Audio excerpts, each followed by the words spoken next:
واقعات آپ دیکھ رہے ہوں گے۔ پنجاب کی سرزمین پر بھی ایک حملہ ہوا، ایک شخص کو مارا گیا۔ اور کن لوگوں نے مارا تھا؟ اس کی ہی برادری کے لوگ، سکھوں نے مارا اور سکھ کو مارا۔ وجہ کیا تھی؟ گرنتھ کو یا مقدس کتاب کو وہ جلانے کی کوشش کر رہا تھا یا ڈسٹ بین میں ڈالنے کی کوشش کر رہا تھا۔ جو کر رہا تھا غلط کر رہا تھا۔ کسی بھی مذہبی کتاب کے ساتھ یہ کرنے کی اجازت کوئی بھی نہیں دیتا، کوئی بھی ملک۔ اگر وہ کر رہا تھا تو بھاونائیں ہیں، لوگوں کے جذبات تھے، اور وہ نکل آئے باہر اور اس کو پکڑا اور اس کو ختم بھی کر دیا اور بری طرح سے مارا۔ یہ بھی نیوز ہے، ہم نے یہ بھی دیکھا۔ اس کو ختم کیا گیا، مارا گیا، لیکن ہتیا تو ہتیا ہے، یہ قتل ہوا ہے، قتل ہی ہے۔ اسی طرح کا دوسرا معاملہ بنگلہ دیش کی سرزمین پر بھی ہوا۔ قرآن کے ساتھ وہاں پر بے حرمتی ہونے کے معاملات آئے، وہاں پر بھی کچھ لوگ باہر نکلے اور فسادات ہو گئے۔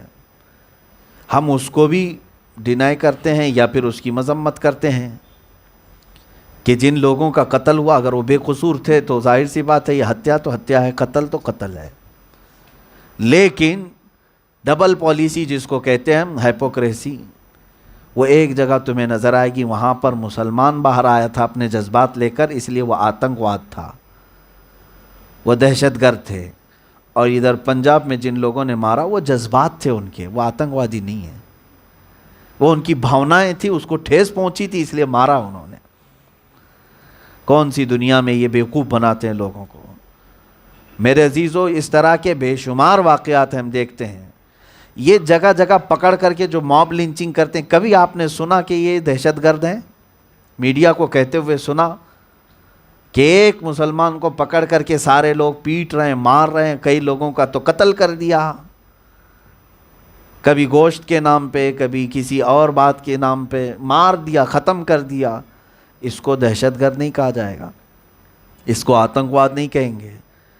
وہی اگر مسلمان کے ساتھ کوئی بھی معاملہ ہو، ارے وہ ایک مندر میں بھی کوئی بچہ چلا جائے تو اس کو آتنکوادی گھوشت کر دیا جائے، اس کو دہشت گرد گھوشت کر دیا جائے۔ یہ زہر کا ماحول کہاں سے چل رہا ہے؟ لوگ ہمیں امن کی بات کرنے کی بات کرتے ہیں کہ آپ امن پھیلاؤ، تالی ایک ہاتھ سے نہیں بجتی۔ اور دوسری بات یہ ہے کہ ہم زندگی بھر امن امن کی بات کرتے رہیں اور تم فساد مچاتے رہ جاؤ، تم بے قصور لوگوں کو قتل کرتے جاؤ۔ ظلم جو ہے یہ بڑھتا جب جاتا ہے تو پھر یاد رکھ لیں اللہ تبارک و تعالیٰ اس کی قدرت کا ایک قانون ہے، پھر ظالموں کے لیے وہ کسی کتے کو بھی کھڑا کر سکتا ہے۔ یہ ضروری نہیں ہے کہ کوئی حاکم آئے گا تبھی فیصلہ ہوگا۔ اللہ تبارک و تعالیٰ چاہے تو ظالموں کو مچھروں سے بھی ہلاک کرتا ہے، پانی سے بھی ہلاک کرتا ہے، ہوا سے بھی ہلاک کرتا ہے۔ ان ظالموں کو میں خبردار کرتا ہوں کہ جن لوگوں نے آتنک پھیلایا ہے اور یہ سمجھ رہے ہیں ہم جس ملک میں اور جس علاقے میں جو چاہیں کر لیں گے، انتظار کرو رب تبارک و تعالیٰ کے عذاب کا۔ ان قریب وہ رب ذوالجلال کا عذاب تمہیں گھیرے گا۔ ہم نے ان لوگوں کو مرتے ہوئے دیکھا ہے جنہوں نے اپنی جوانی کی زندگی میں کچھ جگہ پر شر پھیلانے کے لیے مزارات کو جلایا تھا، مسجدوں کو جلایا تھا۔ ایک شخص کو میں نے ایسا ہی دیکھا جو خود جل کر کے مرا اپنی آخری عمر میں، شوق لگ کر کے۔ یہ ہمارے پاس موجود ہے۔ تم ظلم کر کے یہ سمجھتے ہو کہ ہم نے جو کچھ کیا وہ صحیح کیا ہے۔ میں آج دکھی دل لے کر کے آپ کے سامنے اس لیے بیٹھا ہوں کہ ہندوستان کے ایک سٹیٹ تریپورہ میں جو مسلمانوں کے ساتھ حالات چل رہے ہیں، جتنی اخبار ہمارے تک پہنچی رہی ہیں یا پہنچ رہی ہیں، اس میں میڈیا کوئی رول ادا نہیں کرنا چاہتا۔